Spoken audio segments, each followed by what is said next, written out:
परम शांति। परम शांति। सभी का स्वागत है, परम परम स्वागत है हमारी नई यूट्यूब चैनल पे स्पिरिचुअल पॉडकास्ट विद अनंत में। मैं हूं अनंत और सभी का स्वागत करता हूं इस नई यूट्यूब चैनल में। आज हमारे पास स्पेशल गेस्ट जो कि मुंबई से आए हैं, श्वेता गांधी।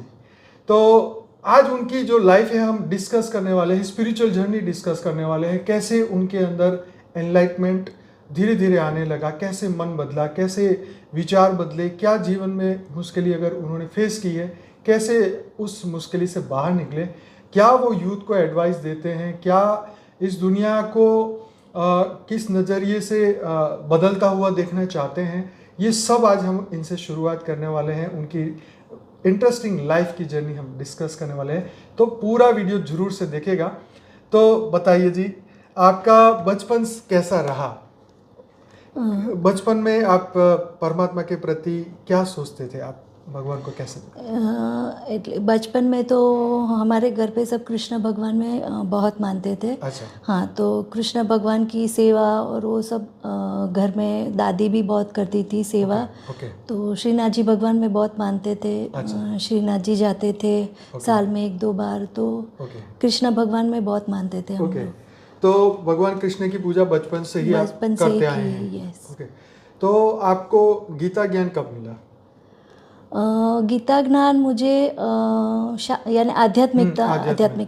हाँ, तो शादी के बाद आध्यात्मिकता का ज्ञान मिला। अच्छा। सबसे पहले हमने दादा भगवान में गए थे। अच्छा। तो मेरे हस्बैंड प्रशांत और जतिन भाई जो जेठ है, उनके कॉमन फ्रेंड थे, तो वो हमें दादा भगवान में लेके गए थे। अच्छा। तब से आध्यात्मिकता का ज्ञान मिला। अच्छा। फिर ओशो में भी कई कैंप में हम लोग गए थे मेडिटेशन करने के लिए। ओशो के भी वीडियो सुनते रहते थे हम लोग, मेडिटेशन करते रहते थे। घर पे भी बहुत मेडिटेशन किए, कैंप में भी मेडिटेशन किए। फिर ये अनापन सती जो योग है वो भी बहुत किए हैं। कभी तो श्वास को देखते रहना ऐसे। हाँ, श्वास अंदर लिया बाहर निकाला, वो श्वास को देखते। यस। तो उसमें कभी कितनी बार ऐसा हुआ कि पता नहीं चलता था कि ऐसे लगता था 5 ही मिनट हुआ है, लेकिन कभी 1.5-2 घंटा भी हो जाता था। तो ऐसी स्थिति हो जाती थी। तो मेडिटेशन से बहुत ही अच्छा लगता था तभी से। तो धीरे धीरे वही पाथ पे चलने लगे, आगे बढ़ने लगे। और वैसे जैसे चलने लगे वैसे गुरु भी चेंज होते रहे। गीता पढ़ी थी? गीता ऐसे पढ़ी नहीं है पूरी। अच्छा, तो आपने उसके कंसेप्ट जाने हैं? यस, कंसेप्ट जाने हैं। बचपन से आप सुनते आए होंगे? हाँ, मम्मी पापा से सुनते आए। तो आपको कब पता चला कि मैं एक आत्मा हूँ? यही जब हम दादा भगवान में गए तभी। आत्मा के गुण, आत्मा क्या है। हाँ, तो वो सब दादा भगवान में गए, फिर वहाँ से पता चला सब ओशो और हाँ। तो मैं शरीर नहीं, मैं आत्मा हूँ, मतलब शरीर का इम्पोर्टेंस कम हुआ और आत्मा का इम्पोर्टेंस बढ़ गया। हाँ। ओके। तो फिर मतलब क्या अपने अंदर चेंज देखे आपने कि यार मैं तो शरीर नहीं, मैं तो आत्मा हूँ, तो अब आत्मा के बारे में सोचना शुरू किया होगा? हाँ, आत्मा के बारे में। तो ऑब्वियसली जब हमने ये सोचा कि मैं तो आत्मा हूँ, तो फिर अब इसका कल्याण भी कैसे करें, ये भी सोचा होगा। हाँ। तो उसके लिए फिर आपने क्या रूटीन क्या चेंज किया? मतलब क्या आपको लगा कि अब ये बदलूं तो ही आत्मा का कल्याण होगा? यानी मेन तो इसमें मेडिटेशन है। रूटीन में मेडिटेशन लाना बहुत ही ज़रूरी है। जब भी पूरे दिन में आपको टाइम मिले तो एटलीस्ट मेडिटेशन तो आपको अपने टाइम के हिसाब से करना चाहिए। तो ही आपको पावर मिलेगी। तो उससे आप खुद में भी बदलाव आएगा थोड़ा। तो आपने जैसे किस उम्र में या आप कितने साल पहले जो है आपने ये कंसेप्ट सीखा दादा भगवान का, ओशो का? May be around 10 years before. 10 years before. Yes. 10 to 12 years I think so. Okay. तो बराबर। अब आप जब ये बात समझे हैं तो आप आत्मा को भी जान लिए, तो अब आपने ब्रह्म का ज्ञान कब आपको पता चला कि हम ब्रह्म स्वरूप हैं? वो ज्ञान तो बापूजी के पास ही मिला हमें। हाँ जी, गैलेक्सी का, यूनिवर्स, मल्टी यूनिवर्स, पीढ़ी का ज्ञान तो किसी के पास नहीं मिला जो बापूजी के पास मिला है। हाँ, तो वो सब ज्ञान बापूजी से। 2018 से आपकी जर्नी स्टार्ट हुई बेहद ज्ञान से। राइट। वो तो ऐसे ही मम्मी कुछ वीडियो ऐसे यूट्यूब में हम लोग सर्च करते करते कुछ ना कुछ सुनते रहते हैं तो कुछ बापूजी का वीडियो आ गया तो उन्होंने दिखाया, फिर वो मेरे हस्बैंड को दिखाया, फिर उन्होंने मुझे दिखाया, तो कंटिन्यूसली हमारे घर पे मुझे लगता है 1.5-2 महीने तक हर एक अलग अलग रूम में बापूजी के वीडियो चलते थे। तो उतने जब भी स्टार्ट किया तभी सारे वीडियो ऑलमोस्ट सुन लिए थे तभी बापूजी के। हाँ, राइट राइट राइट, ये तो बहुत अच्छी बात है। तो अब जब आपको ये ज्ञान समझ में आने लगा तो आपने बच्चों को भी धीरे धीरे ये हाँ, बच्चों को भी बहुत ये ज्ञान देने की कोशिश की, और वो भी ये ज्ञान में बहुत आगे है, यानी वो मेडिटेशन भी करते हैं, और ये लॉकडाउन का जो पीरियड था वो बहुत ही अच्छा हो गया। बच्चों के टाइम ज़्यादा टाइम भी स्पेंड किया, ज्ञान भी उनको देने की कोशिश की, मेडिटेशन भी साथ में किया, तो हाँ बहुत हेल्प मिली, बहुत हेल्प मिली। और ये उम्र में उन लोगों को भी पता चला कि आत्मा क्या है, शरीर क्या है, आत्मा के गुण क्या है, कर्म क्या है, कर्म कैसे करने चाहिए, किसी को दुख नहीं देना है, वो वापस रिटर्न में आता ही है। तो वो सब ज्ञान अभी से ही उनको पता चल गया। एग्जैक्टली। तो आपने थियोरी ऑफ कर्म कब सीखा और उसको फॉलो करना शुरू किया, किस उम्र में? थियोरी ऑफ कर्म जैसे ही हम लोग आध्यात्मिकता में आए तब से थियोरी ऑफ कर्म पता चल गया था। मतलब स्ट्रिक्टली कि नहीं, अब मुझे समझ आ गई कि अब ये चीज गलत है, तो मतलब अब मुझे ये चीज गलत है तो ये नहीं करनी चाहिए। बचपन में तो हमें लगता है कि वो चीज ज्यादा पहले तो पता ही नहीं था कि ऐसे कर्म क्या है, या हम लोग ना चाहते हुए भी किसी को दुख देते हैं, लेकिन वो दुख तो दिया तो वो रिटर्न तो आएगा ही कभी ना कभी। हाँ, वो पता नहीं था। हाँ हाँ, तो अभी पता है तो ज़्यादा से ज़्यादा कोशिश ये रहती है कि किसी को दुख ना दे। वैसे तो देना नहीं चाहते, लेकिन नॉर्मल रूटीन में हो जाता है जब भी। हाँ, तो वो हो जाता है, हाँ हो जाता है। जैसे कई लोगों का नेचर होता है ना, बातों बातों में ही मतलब बुरी बातें बोल देंगे, बातों बातों में गुस्सा हो जाएंगे। तो एक ये हमारा एक ह्यूमन जो नेचर है उस पे हमें काम करना चाहिए।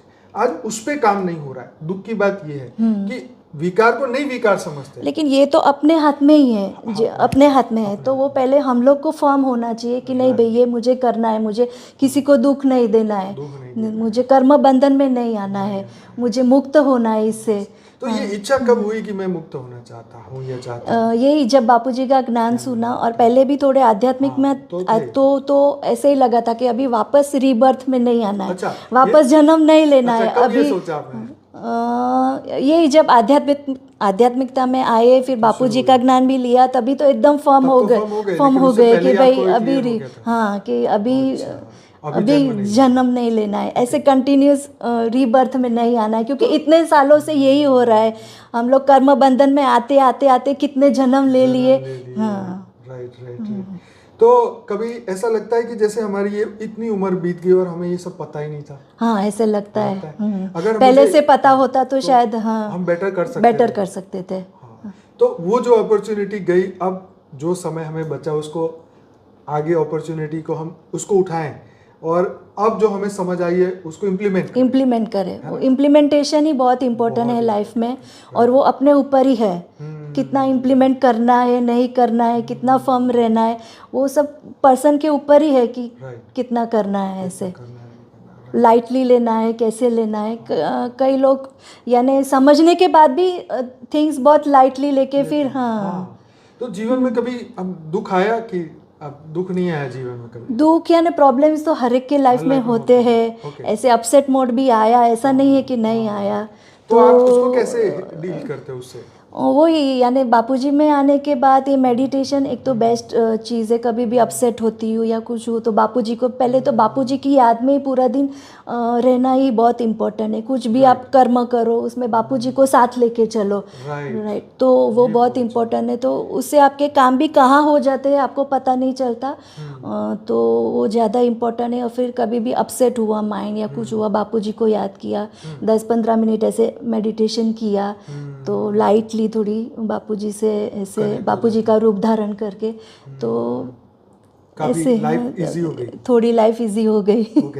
तो अभी भी कोई टेंशन है जीवन में, कोई स्ट्रेस, कोई टेंशन? नहीं, ऐसा कोई पर्टिकुलर टेंशन नहीं है। नहीं है। बच्चों की चिंता होती है कि बच्चे? नहीं, बच्चों की चिंता पहले बहुत, मेरा नेचर ऐसा था, मैं ज़्यादा इमोशनल और वैसी थी, बहुत बच्चों की चिंता, बहुत चिंता। तो अभी तो थोड़ा बहुत ही कम हो गई है। आपकी दो प्यारी बेटियां हाँ, हैं। दोनों प्यारी बेटियां हैं, तो हाँ। अभी तो बहुत कम हो गई है। अच्छा। तो पहले जैसा नहीं, अब नहीं है। खुद में तो बहुत ही चेंज आ गया है मतलब पहले अब हमें जैसा। ये समझ आ गया कि बच्चे का खुद का एक भाग्य है, राइट है ना? राइट। उसके खुद के एक कर्म होंगे, पिछले और पिछले हमें जन्म की एक सोच। इतना अटैच होके नहीं जीना है, थोड़ा यानी रिस्पॉन्सिबिलिटी सब रिस्पॉन्सिबिलिटी करनी करनी है, लेकिन डिटैच होके। उसको एक हिम्मत देनी है कि बेटा तेरे कर्म तो तेरे सामने आएंगे, पर राइट तू मेरे से ये सीख ले कि किस तरीके से तू उसे डील करे। Right right right. जैसे हम डील करते हैं तो हम बच्चों को भी सिखाएं कि भाई देखो, होगा, अगर कर्म में है तो होगा, ऐसा नहीं कि भगवान तुम्हें छोड़ देंगे, क्योंकि भगवान खुद ही आके इतने दुखी हुए, तो राइट भगवान ने तो ये नहीं बोला कि ऐसे डर के बैठ जाओ। राइट। तो फेस तो करना है। हिम्मत कहाँ से आएगी, आत्मबल कहाँ से आएगा, ये रास्ता मैं ये रास्ता मैं बताती दिखाता हूँ हूँ। है ना। राइट। तो आत्मबल, मनोबल है, ये आत्म जागृति है, मन को समझना, मन के ऊपर काम करना, ये आज के पेरेंट्स को सीखना है और बच्चों को भी सिखाना सिखाना है। Right right. राइट। क्योंकि जब तक इसके ऊपर काम नहीं होगा ना, तो मुझे लगता है बच्चे जो है वो आगे नहीं बढ़ पाएंगे। क्योंकि उनके अंदर लाइफ का, आज हाँ, स्ट्रेसफुल बहुत ही है, चाहे आप एजुकेशन ले लो, जॉब ले लो, कुछ भी ले लो, स्ट्रेस बहुत है, बच्चों पे प्रेशर भी बहुत है स्टडी का। अच्छा मुझे ये बताइए कि आपकी उम्र में जब आप बच्चे थे और आज आपके बच्चे हैं, उनकी बहुत स्टडी में कितना बहुत ही डिफरेंस है। अच्छा। हम लोग ने जो स्टडी किया वो स्टडी कैसे की, पास कैसे हो गए, कुछ पता नहीं है। लेकिन आजकल के बच्चे जो स्टडी करते हैं तो देखते हैं इतना स्ट्रेस उनके ऊपर रहता है, यानी बहुत ही डिफरेंस आ गया है पहले से और अभी से। मुझे भी ऐसा लगता है कि हमारे टाइम में कोई ऐसे होमवर्क, मतलब हैवी होमवर्क नहीं था, कोई प्रोजेक्ट बनाने नहीं थे। आज तो पता नहीं बच्चों के ऊपर क्या थोप दिया है कि बेचारे बच्चे तो बच्चे, माँ बाप भी उसमें लगे रहे, है ना। तो आपके ऊपर भी प्रेशर पड़ता होगा ना कि मम्मी ये करना है, कहाँ से मुझे कौन करेगा मदद, तो आपको ही करनी पड़ेगी, तो आपके ऊपर प्रेशर आएगा। तो ये सिस्टम थोड़ी सुधारनी चाहिए। मुझे ऐसा लगता है कि जैसे जागृति के लिए बच्चों को इनसे थोड़ा सा हल्का लाइट करना चाहिए। तो जब बच्चे स्ट्रेस में आते हैं तो क्या कहते हैं, क्या बोलते हो? मैं तो हमेशा बोलती हूँ, जैसे एग्ज़ाम के लिए भी अभी मेरी डॉटर 10th में है। अच्छा। तो अभी उसकी प्रीलिम्स चल रही है। तो मैं तो हमेशा बोलती हूँ पहले दादाजी को याद करना, फिर पेपर लिखना चालू करना है ऐसे। बराबर बराबर। तो वो बच्चे आपसे कंप्लेन करते हो मम्मी इतना पढ़ना पड़ता है, हमारे को तो तंग आ गए। हाँ, बच्चों को थोड़ा स्टडी ज़्यादा कैसे लगता है। मोटिवेट करते हैं आप उनको? बस ऐसे ही मैं बोली, बापूजी की याद में रहो, करते जाओ, एग्ज़ाम के टाइम पे भी बापूजी को याद करो। अच्छा। तो थोड़ा इजी हो जाएगा, क्योंकि पढ़ना तो जो है वो तो पढ़ना ही पड़ेगा, लेकिन उसको कैसे इजी करे, इजी हाँ, करें, ये इम्पोर्टेंट तो है। इजी करना इम्पोर्टेंट है, बाकी जो करना है वो करना है। समय का ही डिमांड है कि बच्चों को थोड़ा और एक्स्ट्रा स्मार्ट किया जाए, इसकी वजह से ये सब प्रोग्राम्स या ये एक्स्ट्रा एक्टिविटीज़ कराते हैं स्कूलों में, या जो भी पढ़ाई का बोझ है वो शायद इसीलिए कि बच्चे स्मार्ट बने, शायद यही उसका फोकस है। तो खैर, अब बच्चों को मोटिवेट करने के बाद फिर वापस आते हैं कि अब जब आप अपनी उम्र के लोगों को देखते हैं कि भाई उनके जीवन में भी बहुत सारे तनाव आते होंगे, बहुत सारे दुख आते हैं, तो आप उनको क्या हेल्प करते हैं, किस तरीके से हेल्प करते हैं? यही समझाते हैं कि अभी जो आता है वो हमारे कर्मों का ही हिसाब हमारे सामने आता है, तो वही उसको फेस करके, यानी वापस नए कर्म उसमें नहीं करने हैं। जो कर्म आते हैं उसको शांति से फेस करके वो कर्मों को वहीं ख़त्म करना है। वापस उसको वो करके फिर नए कर्म बंधन में वापस नहीं आना है। तो क्या वो इजीली एक्सेप्ट करते हैं इस बात को? इजीली तो एक्सेप्ट नहीं करते, लेकिन कोशिश करें। हम समझाते तो एटलीस्ट कोशिश तो करेंगे लाइफ में। हमने अपना काम हाँ, किया, हमने अपना फिर काम अपने आप कर समय उनको सुधारे तो जो समय करे वो ठीक है, ये तो है। तो बहुत सारे जैसे आप शहर में रहते हैं, मुंबई जैसे शहर में बहुत सारे लोग आपको मिलते होंगे। सबकी अपनी अपनी थिंकिंग होती है, सबके अपने गुरु है, सबके अपने देवता हैं, सबकी अपनी भक्ति है, ज्ञान है, सब अपने लेवल पे कुछ ना कुछ तो करते ही है। राइट। तो अब इन लोगों के साथ जब आपकी उठना बैठना होता है, हमारा सोचने का हमारा एक लेवल अलग होता है, तो उनके साथ कंफर्टेबल सेट हो जाता है, या कहीं लगता है कि अभी ये लोग मैच्योर नहीं हुए, या ये अभी इनको होना है? लगता है क्योंकि कई लोग तो भक्ति तक ही सीमित है ना। अभी भक्ति के आगे जाना ही नहीं चाहते, कुछ सुनना ही नहीं चाहते, समझना ही नहीं चाहते, आत्मा क्या है, शरीर क्या है वो नहीं जानते, समझना भी नहीं चाहते। तो उन लोग के लिए कभी फील होता है कि हाँ अभी भी। मुझे भी ऐसा लगता है जब हम अपने दोस्तों से मिलते हैं, हम इतनी सारी मतलब हम ज्ञानी, हम इतनी सारी बातें जानते हैं, और जब उनके सामने ऐसे बात करते हैं वो ऐसे देखते हैं, मतलब जैसे उन्हें कभी ना सुना और ना शायद पता नहीं क्या उनके रिएक्शन पर ऐसा उनको बहुत नया लगता है कि यार ये क्या बातें कर रहे हैं। शायद घर में कोई बात नहीं करना चाहता इसके बारे में। मुझे बहुत बुरा लगता है कि अगर आप अपने बच्चों को अब नहीं तैयार करोगे तो कब तैयार करोगे। बराबर है। अगर वो एक जवानी की उस दौर में अगर वो चल पड़े फिर तो वो नहीं सुनने वाले, उनका ईगो डेवलप हो गया फिर तो नहीं सुनने वाले। हाँ, एक बार बड़े हो गए तो फिर इट इज वेरी डिफिकल्ट। जब हमारा ईगो डेवलप हुआ तो हम किसी की नहीं सुनते थे, तो हमारे बच्चे किसकी सुनेंगे, है ना? सही बात। तो ये मौका है कि अभी उनका ईगो डेवलप अभी नहीं हुआ है, हो रहा है। उम्र बढ़ेगी तो ऑब्वियसली ये होने वाला है, जो सबके साथ हो रहा है उनके साथ भी होने वाला है। तो उनको जागृति के लिए as a mother, as a father, as a हम एल्डर है।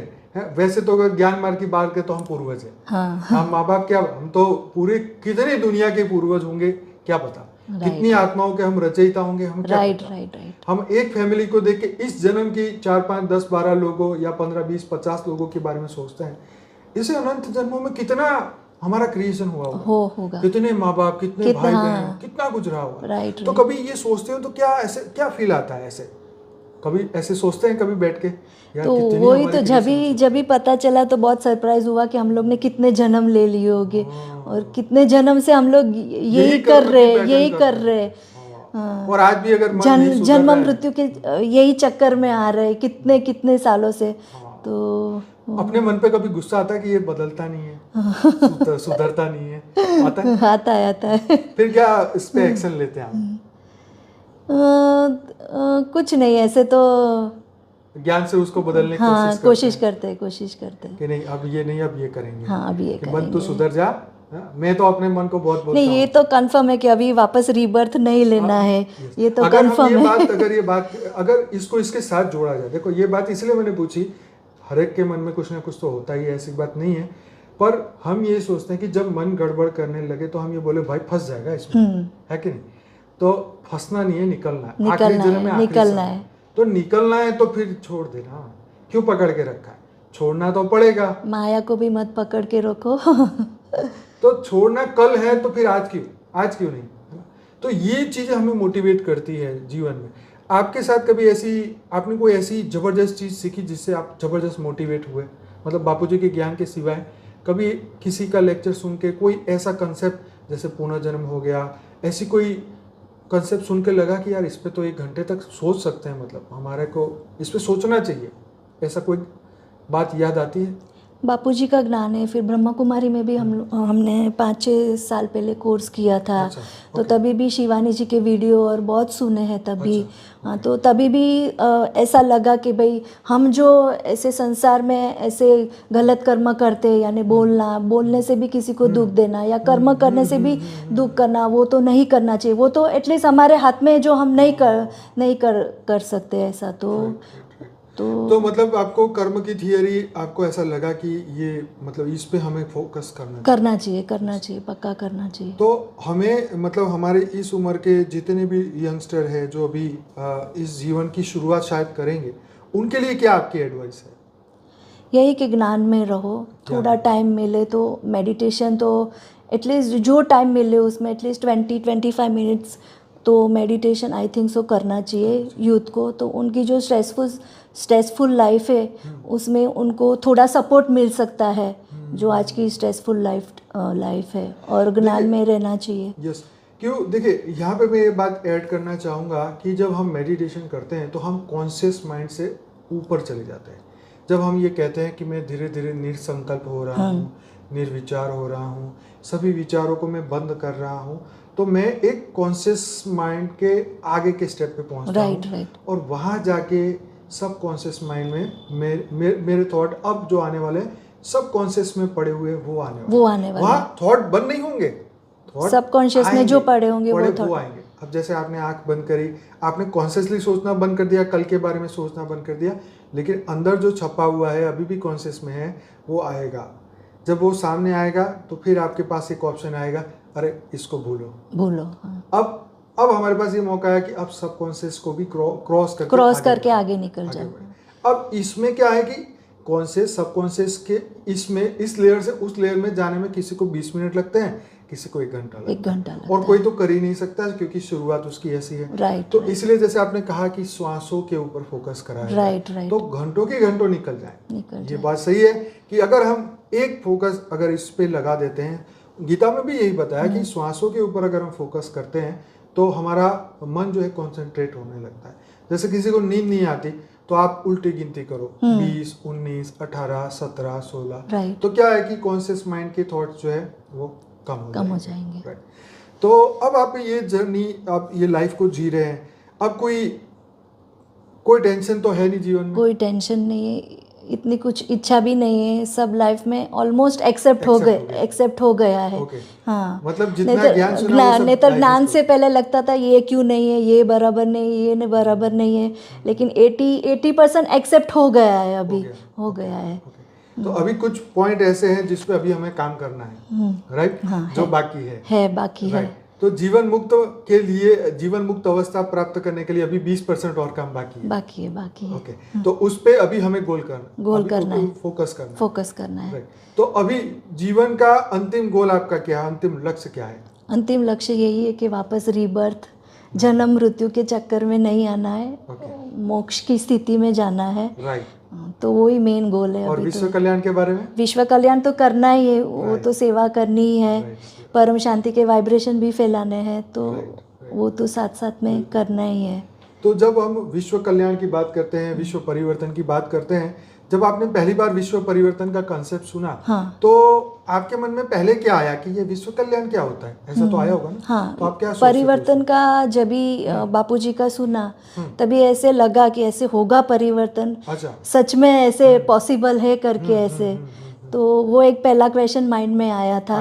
हाँ। तो उस परिवर्तन के जब आपने आपने अपने आप पे काम करना शुरू किया, तो अब लगता है कि यस, अब मेरी ऐसी मैच्योरिटी आ गई है कि पहली बात तो अब मेरा रीबर्थ नहीं होगा क्योंकि अब मेरा ज्ञान का कंसेप्ट पूरा हो गया है। अब मेरा ये भी तो लक्ष्य है ना कि रीबर्थ के बाद, मतलब इससे ऊपर उठ के मैं बेहद की कला के परमधाम में, हाँ, बेहद की कला के परमधाम में, अमरलोक में जाऊं। अमरलोक में जाऊं, राइट। जैसे मैं गीता का ज्ञान सुनता था तो उसमें एक शब्द आता था, 73 और 74 नंबर का एक एपिसोड है जिसके अंदर भगवान कृष्ण अर्जुन को बोलते हैं कि भाई तुझे परम पद को पाना है। तो मैं अपने मन में मैं कई साल पहले की बात बता रहा हूँ, बापूजी के ज्ञान से भी पहले की बात है, मतलब 2015 से पहले की बात कर रहा हूँ। मैं सोचता था कि मुझे परम पद पाना है, परम पद पाना है, मतलब बार बार ये रिपीट करता था अपने मन में। क्यों? क्योंकि मैं उसके ऊपर काम कर सकूं, राइट, है ना। अब जैसे बापूजी ने कहा कि हम सबको बेहद की कला के परमधाम में जाना है, तो हम ये याद रखें और मैं बेहद की परमात्मा हूँ। तो आपने जब अहम ब्रह्मास्मि का जो कंसेप्ट सुना तो आपको लगा कि मैं ब्रह्म हूँ? पहले क्या लगा? पहले तो ऐसा नहीं लगा। हाँ, ऐसे मन में आया होगा यार, मन तो अभी हमारा बंदर की तरह घूम रहा है। हाँ, घूम रहा है, इतने विचार आ रहे हैं मन में, अभी भी दुख सुख जैसा लग रहा है सब। हाँ। तो फिर क्या सोचा आगे कि भाई इस पे काम किया जाए? वही तो, हाँ, काम किया जाए, अपनी स्थिति को कैसे सुधारे हम। जब आपको विश्वास आया कि मैं वो ब्रह्म हूं, तो कैसा महसूस हुआ?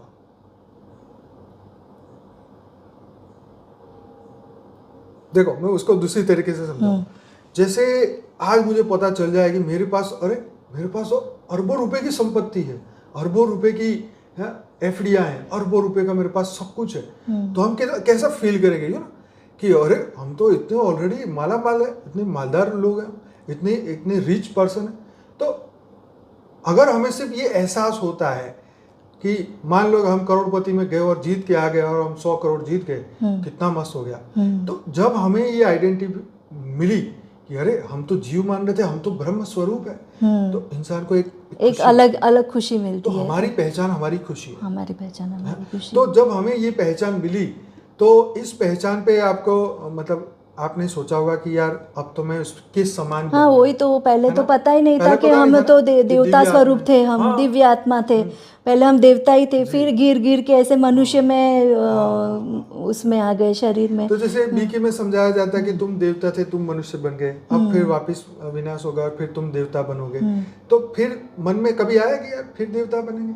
देवता में तो फिर गुस्सा है, फिर वही काम क्रोध लोग उसमें है, फिर मनुष्य में आना पड़ेगा, फिर 5000 वर्ष का बलराम हम फंसेंगे।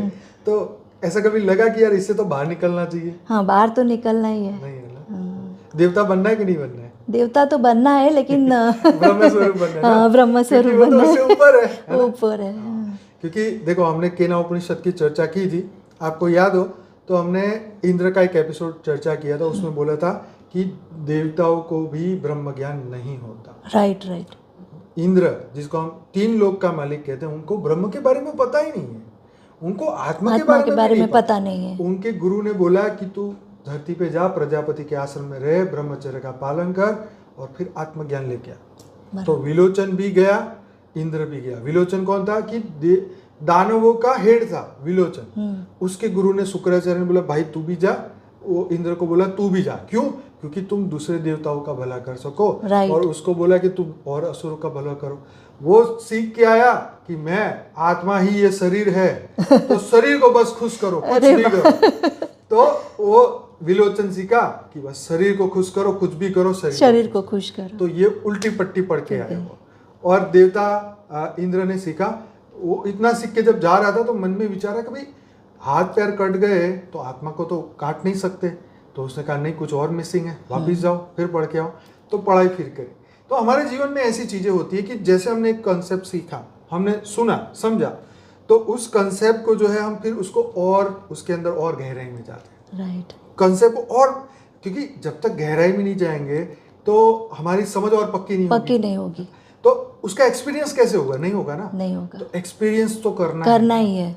तो मेडिटेशन में आपके कुछ ऐसे एक्सपीरियंसेस कभी आपने किए जो आपको और आगे बढ़ाया, ऐसा कुछ हुआ कभी? यानी मेडिटेशन करके बहुत अच्छा लगा। एक ऐसे पावर आ रहा है। यस, पीसफुल लगा वो टाइम पे। एक पावर आ रहा है।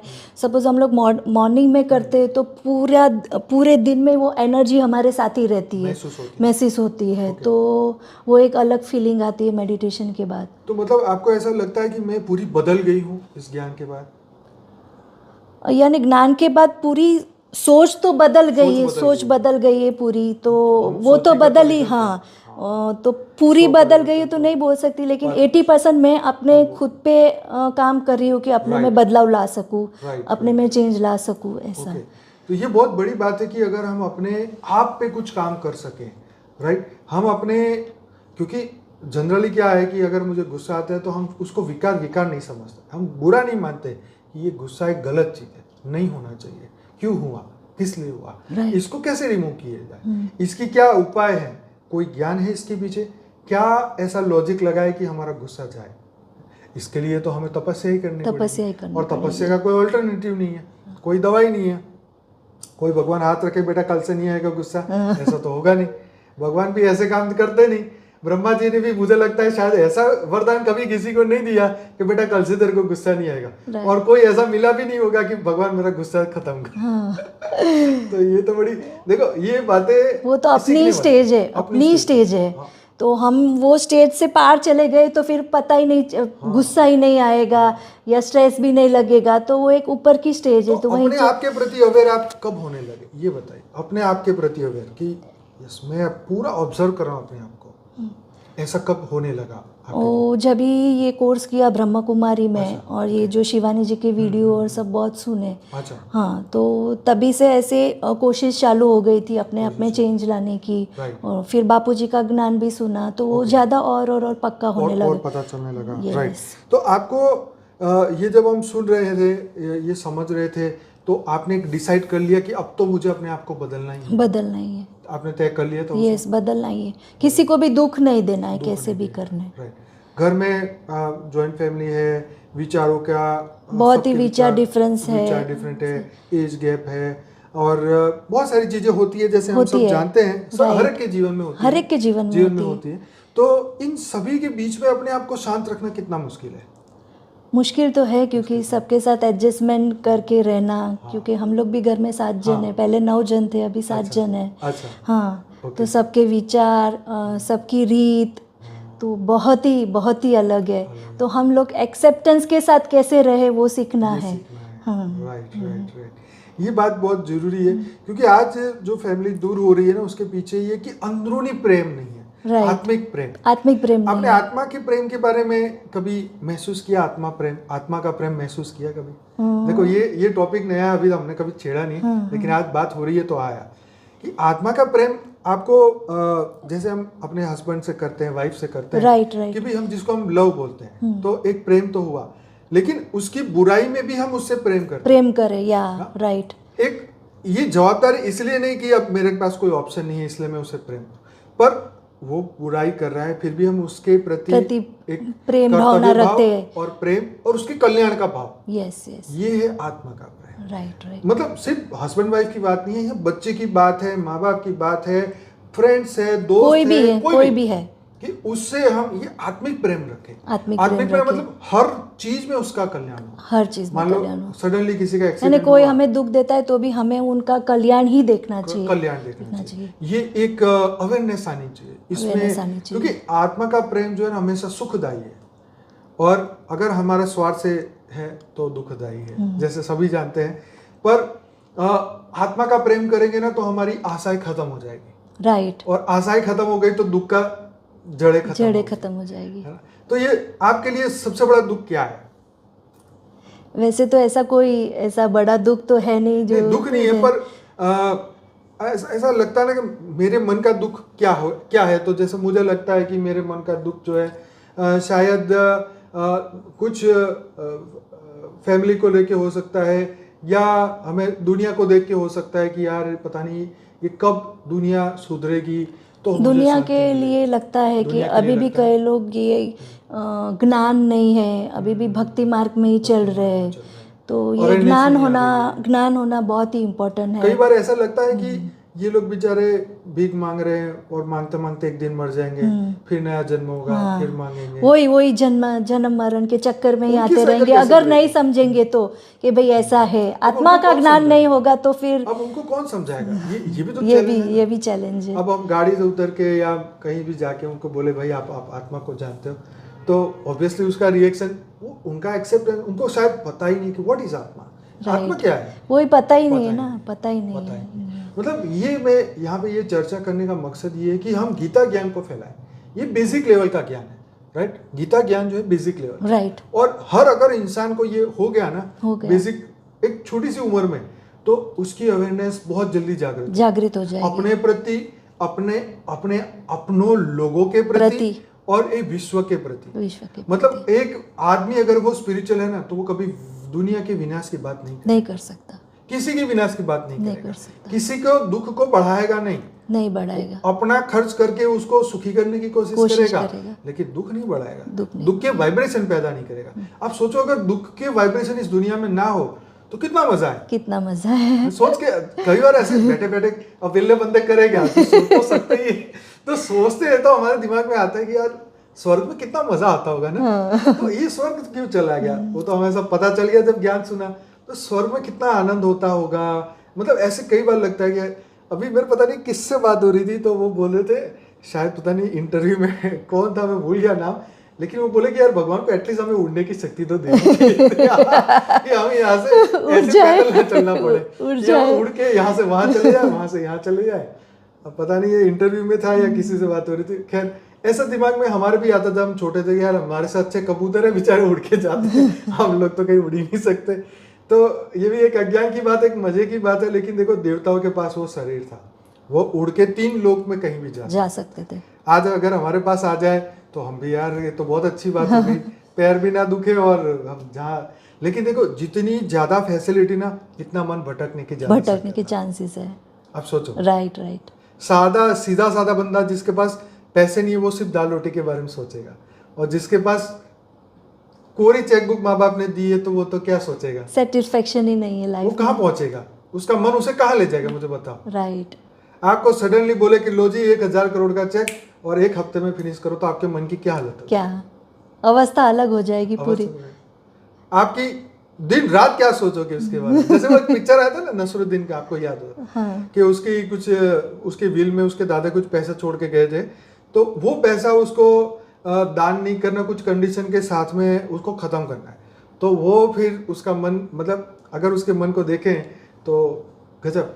मतलब ये कि अगर भगवान ने हमें वो लिमिटेशन में रखा है तो शायद इसलिए कि हम कुछ स्व पुरुषार्थ कर सके, आत्मा कर का सके। कल्याण कर सके। राइट। मतलब हम ज़्यादातर लोग देखते हैं कि बहुत पैसे वाले लोग जो हैं इन ज्ञान में इंटरेस्ट नहीं रखते हैं। ये बहुत पैसे वाले लोग जो हैं उनको शायद समय नहीं है उनको डबल ट्रिपल या आगे बढ़ाना है।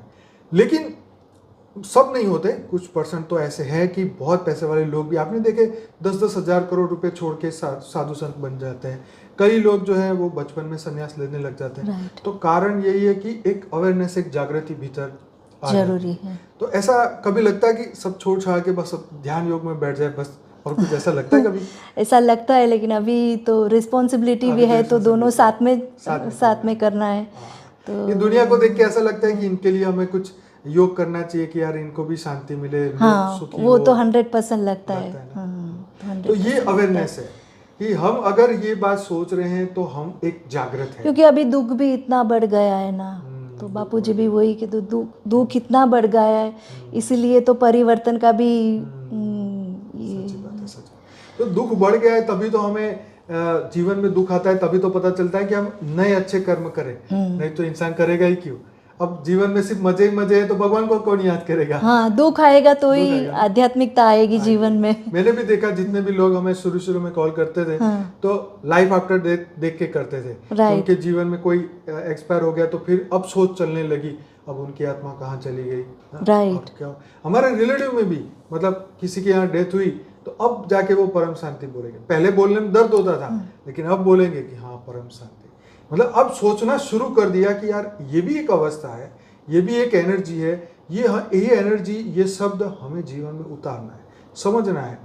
तो खैर समय जागृति का है, ये जागृति का समय आ चुका है और हम सबको मिलके ये जागृति फैलानी है और आगे दुनिया तक ये जागृति फैलानी है कि हम करेंगे तो होगा, अदरवाइज नहीं होगा। राइट। है ना? अब बच्चों को ये सिखाइए कि हम करेंगे तो ही होगा। राइट। हम करेंगे तो पहले हमारा मन बदलेगा। किसी के पुरुषार्थ तो हमें ही करना है, तो हमें ही करना है। That's true. तो पुरुषार्थी ज्ञान योग सेवा धारणा ये हमें जीवन में इसको फॉलो करना है। तो अच्छा, और कुछ कहना चाहेंगे इसके सिवाय जो आप कभी यहाँ आने के पहले कुछ सोच रहे हो, अगर मैंने कुछ ना पूछा, ऐसी कोई बात बताना चाहेंगे? कुछ और कहना है आपको? नहीं, बस ये ज्ञान पे चलो और परम शांति के वाइब्रेशन फैलाना चाहिए और बस कल्याण का लोगों को कल्याण करना चाहिए। तो जीवन का वही ध्येय होना चाहिए। मतलब अब अपना जो, क्योंकि देखो हम जीवन में कुछ ही उम्र तक मजा कर सकते हैं, उसके बाद में ये मजा नहीं होता है। आप कोई भी उम्र में ऐसा नहीं कि आप अब 50 पे पहुंच गए तो कभी भी जाके पाव भाजी खाने पहुंच गए रात को 2 बजे, है कुछ भी अनाप शनाप खाया, ऐसा नहीं होता है। ये सब यंगस्टर है तो शरीर मस्त है तो आप ये सब कर सकते हैं, लेकिन कुछ उम्र बाद ये सब चीजें नहीं होती है। उस वक्त आपको रूल्स फॉलो करते पड़ते अगर आप अपने शरीर को अच्छा रखना चाहते हैं। ये चीज आपको बता रहा हूँ कि अगर शरीर के लिए इतना सोच रहे हैं तो आत्मा के लिए क्यों नहीं सोचते? मन के लिए क्यों नहीं सोचते? जो मन ने तुम्हें पागल बना रखा है इतने जन्मों से, उसके ऊपर भी तो कुछ नियम लाने चाहिए। बुद्धि पे थोड़े नियम लाने चाहिए। बुद्धि का योग लगाए परमात्मा से, परमात्मा की खोज करें। अरे वो कहाँ है, मैं कौन हूँ, क्यों आया हूँ, कब तक यहाँ हूँ, किसके लिए हूँ? क्या ये 40-50 लोगों के लिए? क्या मेरे जाने के बाद उनकी जर्नी खत्म हो जाएगी? अगर मेरी जर्नी खत्म हुई तो कहाँ होगी शुरू? क्या मैं रीबर्थ लूंगा? किसके घर लूंगा? कोई सोच के रखे फ्यूचर के माँ बाप, अरे ये बड़ा हो जाएगा लड़का, उसके घर जन्म लूंगा। ऐसा खैर कोई सोचता नहीं है, पर ये तो सब क्या होता है कि कर्म बंधन है ना। राइट। आत्मा तो सूक्ष्म कर्म से अट्रैक्ट, बहुत सूक्ष्म कर्म से, अगर हमने सोचा वो भी गलत सोचा, वो भी एक कर्म बंधन हो गया। तो मतलब अगर हम अगर कर्म के प्रति अवेयर नहीं रहे तो ये कर्म बंधन हमें मतलब आई डोंट नो कहाँ से कहाँ पहुंचा सकते हैं। सूक्ष्म एनर्जी, सूक्ष्म कर्म हमें सुखी भी कर सकते हैं, दुखी भी कर सकते हैं। और फिर जब हम दुखी हो जाएंगे फिर तो क्या योग करोगे? बताओ मुझे। तुम बीमार हो गए तो क्या योग करोगे? बीमार में योग नहीं लगता है। राइट। खुद बीमार होता है तो योग नहीं लगता। बस उस वक्त उस समय को काटना है पॉजिटिविटी से। तो ये कब रहेगी? अगर आपने अभ्यास किया है तो। यस, तो ये जागरूकता बढ़ाने के लिए आज हम बात कर रहे हैं। देखो ये पॉडकास्ट का मतलब ये नहीं कि सिर्फ वे ही बोलेंगे, मेरा भी कुछ बोलना है। इनपुट बोलना है ताकि इनके अंदर से वो पॉजिटिविटी जागे, राइट आके अंदर जो छपी हुई बातें हैं वो बाहर आए। क्योंकि क्या होता है कि आप कभी कैमरे को फेस नहीं किए, आप ज़्यादा इस पे बोले नहीं होंगे, तो मेरे बोलने से एक माहौल बनता है, एक बोलने का उत्साह होता है ना, जो क्योंकि ज़्यादातर हमारे भाई बहन जो आते हैं वो इसके लिए तैयार नहीं होते, उनको मुझे रेडी करना है, उनको एक अवेयरनेस की नहीं वी कैन डू राइट। और डेफिनेटली है क्या, ये तो बातें ही है, हम बैठ के बातें तो कर रहे हैं और क्या कर रहे हैं, सिर्फ ये है कि नज़र थोड़ी उधर चली जाती है, बाकी है तो बातें। राइट अगर हम अपने दोस्त से बैठ के बात कर रहे हैं, हम अपने भाई या बहन से बैठ के बात कर रहे हैं, तो बात ही है, इसमें कोई नई बात तो है ही नहीं। हमने कोई यहाँ पे फिलोसॉफी जाननी नहीं है, हमने करना क्या है कि जो सीखा है उसको याद करना है, वो बताना है। जीवन में क्या इंप्रूव कर सकते हैं, क्या इम्प्लीमेंट करना है, क्या इम्प्लीमेंट कर सकते हैं वो बताएं। हमारे से छोटे यंगस्टर जो ये जर्नी को दिखने वाले हैं, सीखने वाले हैं, जो दुख उनके जीवन में आने वाला है उसकी तैयारी अभी से करनी, राइट कि आएगा, दुख भी आएगा, सुख भी आएगा। हाँ, उसको फेस करने की अभी से उनको यानी प्रैक्टिस करानी है कि भाई तुम दुख में दुखी मत हो जाना, सुख में सुखी ऐसा मत भी हो होगा, ऐसा भी होगा, कोई भी सिचुएशन आएगी लाइफ जाना। में, तो थ्रिलिंग भी हो उनको सकती है। एक्सेप्ट करके नॉर्मल रहना है। हाँ, हो सकता है हम जीवन में ना भी हो, तुम रह जाओ, तो तुम्हें सब कुछ तो देखना है ना। अब ऐसा तो नहीं होगा कि कोई भी व्यक्ति आया तो धरती पे अनंत जन्म तक रहेगा, शरीर है भाई, लिमिटेशन है, कोई भी यहाँ पे अमर नहीं है, मृत्यु लोक है, ये अवेयरनेस आनी चाहिए। क्योंकि मुझे बहुत दुख होता था जब मैं छोटा था, तो मैं ये सोचता था कि अगर बापूजी को कुछ हुआ तो क्या होगा, मतलब ऐसी चीज़ें होती थी जब मैं उस उम्र में था कि वो घर में कमाने वाले, अभी हमको कुछ पता नहीं चलता, हमें पढ़ाई में मन नहीं लगता, ऐसी बहुत चिंताएं होती थी, हर एक के मन में होती, कोई बोलता है कोई नहीं बोलता। राइट। तो ये जो चिंताएं हैं उसको हम खत्म कर सकते हैं अगर हम अवेयरनेस में हो, राइट। तो मुझे ये बात कई बार मैं बापूजी को बड़े क्वेश्चन करता था, तो बापूजी बोलते थे तेरे को अभी समझ नहीं आएगा, थोड़े समय बाद पता चलेगा। तो मैं समझता था कि शायद इग्नोर करने के लिए बोलते कि अभी नहीं तेरे को बताना। मैं वकालत में भी कोई एंट्री पूछने जाता है ऑफिस में कि ये एंट्री ऐसी क्यों है, तो बोले नहीं अभी तो तेरे ये पढ़ाई खत्म होगी, तेरे को तब समझ आएगी, अभी मैं तेरे को नहीं समझाऊंगा। तो शायद वो अपना समय बचाना चाहते कि क्या इसे सिर खपाओ, ये भी एक चीज होती है ना, कि क्योंकि उसकी कैपेसिटी नहीं है समझने की, मैं इसको ये तो बता ही नहीं सकता, ये तो बहुत बड़ी चीज है। तो ये बात है, ज्ञान में भी ऐसी चीजें होती है। तो छोटी छोटी एग्जाम्पल से हम बच्चों को तैयार कर सकते हैं, छोटी छोटी बातों से हम उनको मैच्योर बना सकते हैं। ये हमारे पास चॉइस है, हमारे पास ऑप्शन है, हमारे पास एक मौका है, इस मौके को जाने ना दीजिए, इसको सफल बनाइए, अपने आप को तैयार करिए और फिर आप बच्चों को भी तैयार करिए। और आने वाले यंगस्टर का अगर जीवन भला करना है ना, तो रियल में उनको आत्मा के प्रति अवेयर करें। अगर उसने आत्मा के प्रति अवेयरनेस आ गई ना, तो जीवन में गलत काम करने में 100 बार सोचेंगे। सही बात है। और वो इतना अच्छा रिप्रेजेंट करेंगे आपको, क्योंकि वो आपकी आइडेंटिटी है, वो आपको दुनिया में दिखाने वाले हैं। आपका नाम रोशन करेंगे या नहीं करेंगे वो उनके हाथ में। खैर, नाम से क्या काम, पर उनका लाइफ, उनकी कल्याण। ये सब बातों का मतलब यही है कि उनकी लाइफ थोड़ी इजी हो जाएगी। आत्मा का कल्याण हो। जैसे हमने यहाँ सेल्फलेस लव की बात करी ना, आत्मा के प्रेम की बात करी, तो यह आत्मा का प्रेम है कि हम सबका कल्याण करें, है ना, इस विश्व का कल्याण करें। ये हमारी ड्यूटी है और ये हमें करना है। तो और कुछ कहना चाहेंगे? नहीं, बस हो गया। तो मुझे बहुत ही आनंद आया आपसे बात करने में। बहुत सारे हमारे भाइयों बहनों को बहुत प्रेरणा मिली होगी। देखो, ये एक प्लेटफॉर्म है, यहाँ पे हम अपनी जर्नी को शेयर करते हैं। तो लोगों, हमारी ये बात सुन के किसी की मन बदल जाए, राइट। जो हम पुण्य कर्म कमाना चाहते हैं, तो ये बहुत बड़ा पुण्य है, ये बहुत बड़ी सेवा है। जैसे हम बोलते हैं ना, ज्ञान दान महादान, तो ये तो ज्ञान दान ही तो है। अगर हम अच्छी बात किसी को देते हैं तो इससे बड़ा और क्या दान है। अच्छी बात सिखा दें तो इससे बड़ा और क्या सेवा हो सकती है। तो खैर, आप भी अगर इस सेवा में और आगे बढ़ना चाहते हैं तो जरूर से कमेंट करिए इस वीडियो के नीचे। अगर आपके पास मेरा व्हाट्सअप नंबर है तो मैसेज करिए। अगर आप इधर आना चाहते हैं तो वेलकम है। अपनी जर्नी शेयर करना चाहते हैं तो आपका भी यहाँ स्वागत है। यहाँ पे ऐसा नहीं है कि हम बड़े बड़े लोगों को ही बुलाते हैं, हम सबको बुलाते हैं, हम छोटे बच्चे को भी बुलाते हैं। 17 साल का प्रियंस की हमने जर्नी इंटरव्यू लिया था। हाँ, तो सीखने की बहुत कुछ है बच्चों से सीखने की, क्योंकि बच्चे नहीं है भाई, अनंत जर्नी करके आ रहे हैं। स्वरूप छोटा है, आत्मा से बड़े हैं, विचार उनके तेज है। समय आएगा तो वो भी अपना पावर दिखाएंगे, राइट। तो वो समय उनका होगा। आज आपके पास आपका समय है, ठीक है जी। तो बहुत बहुत धन्यवाद, आपका दिल से धन्यवाद। और हमारे सभी दर्शकों, अगर आपको इनको वापस बुलाना है इस पॉडकास्ट पे, फिर से कमेंट करिए। और सबको यही कहूँगा, बापूजी दशरथ भाई पटेल हमारी मेन यूट्यूब चैनल है जिसमें 3,40,000 के आसपास सब्सक्राइबर है। मैं डेली मेडिटेशन कराता हूँ रात को 10 से 11। साक्षी की चैनल है परम शांति मोटिवेशन एंड मेडिटेशन चैनल, जिसमें मॉर्निंग में 5:30 से 6:30 बजे लाइव मेडिटेशन होता है। इंग्लिश की अगर आप वीडियो देखना चाहें तो जिल पटेल की हमारी यूट्यूब चैनल है, जरूर से देखिए, सब्सक्राइब करिए और अपने आप को पीछे मत छोड़िए। आगे बढ़ना है और विश्व का कल्याण करना है। बेहद की परम आशा। बेहद की परम आशा। Thank you so much. बेहद की परम शांति सोचो, बोलो परम शांति। Join us daily for live meditation, 10 p.m. to 11 p.m. on YouTube Live. Subscribe now. Website www.paramshanti.org. Email us anand@paramshanti.org.